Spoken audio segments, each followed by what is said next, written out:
On va faire place au mini débat. Ce matin, je suis avec Raoul Steve Gounouko et puis Fanchabi. Bonjour. Bonjour. Voilà, le bilan routier devient salé. On l'a encore constaté hier avec un autre cas d'accident enregistré à Glazoué, jour de marché, bien évidemment. Des personnes, des compatriotes qui ont pris la route pour vaquer à leurs occupations se sont retrouvés dans une situation fâcheuse et ça a conduit à la mort de plusieurs d'entre eux. On parle de plus de 5 morts, le bilan est bien lourd. Que faire vraiment pour éviter au maximum ces cas d'accident, Raoul? Que faire malgré les conséquences? Nous avons enregistré avec les différents cas d'accidents dans la zone où plusieurs personnes ont trouvé la mort, mais malgré la prudence, malgré les efforts, des collisions de camions et véhicules deviennent fréquentes.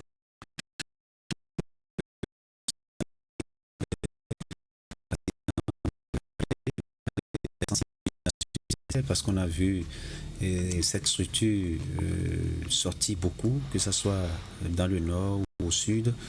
Les agents sont très actifs sur le terrain, à faire des sensibilisations, et vous verrez même que à la période qui s'annonce, ils vont encore descendre sur le terrain pour sensibiliser. C'est-à-dire qu'il y a un travail qui se fait, et vous l'avez dit, les conséquences devraient ces sensibilisations, mais c'est regrettable qu'on en arrive à enregistrer presque, je dirais même chaque semaine, des accidents parfois graves, comme ce fut le cas de Glazoué, où on a encore enregistré des morts, parce que ceux-là qui allaient voyager, c'est des femmes qui vont souvent acheter dans les petits marchés et qui font ces efforts pour accompagner la famille. Malheureusement sont partis. Il faut regretter ce qui est arrivé, mais ça la question de la prudence sur nos voies publiques.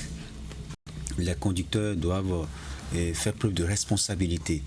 On a souvent dit, lorsque vous êtes chauffeur de taxi, sachez que vous avez la vie de plusieurs personnes dans vos mains.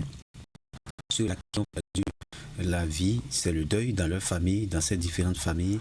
Et vous comprenez que les conséquences sont dramatiques. Et c'est des gens qui sont devenus veufs, etc. Et je pense qu'il faut que chacun prenne conscience. Il faut que chacun se dise, j'ai une responsabilité importante et je dois l'assumer jusqu'au bout et faire l'effort pour éviter le plus possible les accidents de la route. Et paix à son âme, on écoutait ici Léa Foucault qui disait que les accidents dus au matériel roulant, c'est à peine 1%. Et donc c'est dit qu'à 99%, c'est généralement du fait de l'homme. Et ça veut dire que c'est du fait de notre imprudence. Et il va falloir que chacun puisse savoir que la route, il ne doit pas faire preuve de vigilance. Mais l'autre chose aussi, c'est qu'on doit aller plus loin. L'État doit prendre certaines responsabilités, et ces responsabilités, justement, et peut-être renforcer la sécurité sur les routes, parlant de la sécurité routière. Et le CNSN ne doit pas être fatigué, il doit poursuivre les sensibilisations. Moi, je me dis même que si ces sensibilisations ne se faisaient pas, on allait peut-être enregistrer le pire. Alors, l'autre chose, c'est les gens...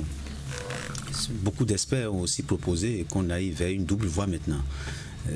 Parce que les collisions, c'est de plus en plus, lorsqu'on fait à l'analyse, on se dit si peut-être que le corridor était en double voie, ça pourrait réduire ces cas de collision qu'on enregistre en partie, bien entendu. Ce n'est pas que les accidents vont finir sur la voie, mais en partie, c'est une solution. Je pense que l'État doit être de sorte qu'on ait de Cotonou à Malanville, en double voie. Ça va permettre de réduire aussi quelque peu ces collisions qu'on enregistre. Alors finalement, voyager fait peur. Oui. C'est en résumé ce qu'on pourra dire depuis un certain moment. Quand vous arrivez au réveil matin et que vous apprenez que des dizaines de personnes sont mortes. Hier, on a eu 5 et plus, selon les estimations. Je crois aujourd'hui que c'est avec la peur au ventre que beaucoup de personnes prennent la route, voilà, justement. Et ça fait peur. Et Raoul vient de le dire tout à l'heure. Je crois qu'on doit véritablement prendre conscience. S'il n'y avait pas des séances de sensibilisation et tous les efforts qui sont menés aujourd'hui conjointement aussi bien par la police républicaine que par le Centre national de sécurité routière, imaginez ce que cela devrait être. Je prends l'exemple de la Gani. À chaque année, c'est des accidents de circulation que vous constatez, vous enregistrez. C'est vrai que cette année, il n'y a eu qu'un avec à la clé un décès. Malheureusement, s'il n'y avait pas un dispositif sécuritaire aussi renforcé, aussi qui avait été déployé, imaginez le nombre de personnes qu'on allait encore perdre au cours donc, de cette cérémonie-là. Donc c'est dit qu'aujourd'hui, on ne prend véritablement plus conscience du danger que nous courons en circulant. Beaucoup de personnes pensent que la route est toujours libre. C'est du fait de l'imprudence la plupart du temps. C'est juste un geste qui a peut-être échappé ou c'est une vigilance qui a échappé soit au conducteur ou à quelqu'un et puis bon, surviennent les accidents de circulation. Le cas de Glazoué hier, ça doit forcément être une imprudence, peut-être au cœur de la ville. Quand vous voyez le choc entre ces deux véhicules-là, vous vous dites qu'il y avait véritablement l'excès de vitesse d'un côté. Et donc, en plein cœur de la ville, même si c'était très tôt le matin à 6 heures, on le dit toujours, la voie ou la route n'est pas assez libre, tel qu'on le pense. Il faut réduire drastiquement les comportements malveillants que nous observons aujourd'hui sur nos différents axes routiers. Et ça se passe tous les jours. Ça se passe tous les jours, parfois même sans qu'on ait connaissance de ce qu'il y a un accident dans telle ou telle localité. Beaucoup de personnes meurent aujourd'hui du fait des accidents de la route. Vous allez dans les hôpitaux, c'est plein de personnes qui attendent d'être prises en charge. C'est des fractures, c'est des personnes qui ont des traumatismes crâniens qui attendent véritablement aujourd'hui et encore avec la situation que nous traversons. Vous savez, c'est dans quelques jours la rentrée scolaire où les parents courent et ces parents-là qui se sont réveillés pour aller donc vaquer à leurs occupations mais qui ne rentreront plus jamais, qui avaient déjà prévu peut-être beaucoup de choses pour leur enfant, pour le compte de cette année scolaire. Vous voyez déjà ce que ça fait, l'impact sur ces enfants-là qui auront des difficultés peut-être à reprendre les cours dans quelques jours. Ça fait beaucoup de dégâts aujourd'hui, les accidents de la route, ça fait véritablement de dégâts. Au-delà des séances de sensibilisation que le Centre national de sécurité routière doit renforcer, moi je pense quand même que aujourd'hui, oui, il y a aussi ces contrôles accrus, des personnes qui prennent des stupéfiants. Imaginez peut-être des conducteurs, l'alcool, bien d'autres choses, ou un véhicule qui est stationné, on dit qu'un autre camion vient le percuter par derrière, que vous voyez de très loin le véhicule qui est bien stationné. Qu'est-ce qui peut expliquer cela? C'est qu'il faut que la police renforce donc le contrôle aujourd'hui, qu'on puisse pourquoi pas même vérifier à l'intérieur de certains véhicules ce que transportent des gens, ou beaucoup plus aujourd'hui les conducteurs de camions. C'est pas que je vise particulièrement ces personnes-là, mais pour atteindre rapidement un lieu où on dit je ne vais pas dormir, et vous conduisez à 6 heures à vive allure. Est-ce qu'il n'était pas fatigué ou est-ce qu'il n'était pas sous l'emprise d'un produit? Est-ce qu'il ne s'est pas dopé tout dans un peu tard pour dire bon, je vais veiller, et puis donc à 5 heures du matin vous reprenez le trajet alors que vous êtes fatigué? Il faut que ces personnes-là également prennent conscience de ça et se disent à chaque moment que je suis sur la route, je dois peut-être me reposer quand je suis fatigué. Moi, j'ai vu une chaîne hier matin, autour de 14 heures, à midi, un monsieur qui avait chargé de gros bagages sur sa moto Bajaj, mais tenez, il s'est arrêté tranquillement et a dormi au bord de route. Il dormait parce qu'il se sentait fatigué. Ça, ce sont des gestes qu'il faut apprécier. À chaque moment que vous sentez que vous êtes fatigué, même si vous êtes sous le vous reposez le temps de reprendre de prendre la route. La route, quand vous la prenez sous l'effet beaucoup plus même de la fatigue, des stupéfiants et tout ce que vous savez, vous pensez que vous êtes seul, vous pensez que vous n'êtes pas, vous ne faites pas l'excès de vitesse alors que c'est tout le contraire. Il y a aussi un faible éclairage qu'on remarque sur nos routes.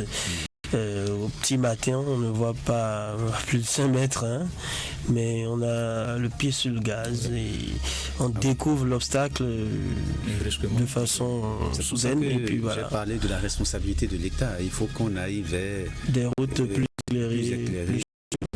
Il y a eu l'investissement maintenant sur les routes, maintenant il faut les améliorer par endroits, surtout les anciennes infrastructures routières. Il faut reconnaître que les efforts se font depuis quelques années, les routes qu'on a depuis une dizaine d'années. On va parler à la voie Parakou-Ouéoué, où la route n'est pas éclairée, ça a emporté plusieurs personnes avec les qui sont considérés comme petits pièges dessus. Il faut dire qu'à Calavi, j'ai vu que les autorités au moins là-bas ont réagi. Ils ont laissé les lampadaires en place. Ils sont partis chercher des fils de la SBE pour les rendre fonctionnels. Et si ce n'était pas à Calavi, ça doit être vers que j'ai vu cela. C'était très bien, vers ses mains.